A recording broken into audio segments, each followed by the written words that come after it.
Roman clothing. You could tell what class of a person they were simply based solely on the clothing that they wore. And it wasn't even solely the material of the clothes that could show off your rank, as the very color of your clothing could also provide someone with your status. Yellows, browns, blacks, and black and gray colors indicated poverty amongst the people, and it was such a moniker for them that you wouldn't find someone in the upper classes ever dreaming of adorning those colors. When we talk about colors and clothing in ancient Rome, they do indicate a certain level of economic power. That is true, although the colors you chose are not exactly in the correct order, but it is true as a fundamental concept.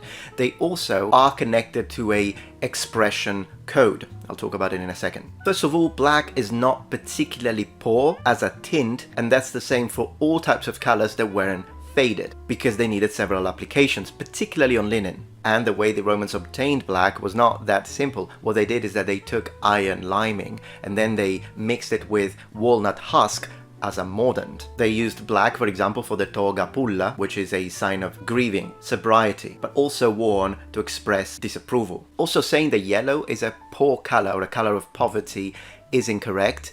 We need to look at what shade of yellow we are talking about. For example, when we talk about saffron color, we see that that type of yellow is used for the production of a type of clothing called crocotula, a light tunic worn by Roman women during celebrations in honor of Bacchus, because that color was associated with the god. Yellow was also the color of the mantle of the wife of the flamen, which is a specific type of priest which had the duty of taking care of the sacrificial flames. Now, bright yellow, which the Romans called luteus, was extracted from the plant Reseda, and it was used to create the flamen, which was basically the bridal veil during Roman weddings. Once again, not connected to poverty. Greenish yellow, which was extracted by the plant ferula, I don't actually know how to pronounce it in English. Pedantic, Metatron. Was normally associated with femininity, and Juvial says that it's not good when men wear it. And one color that we can absolutely associate with poverty, still basing it on Juvial, would be a bluish green. Reds, greens, purples, and blues, and all other bright colors were indicative of being rich,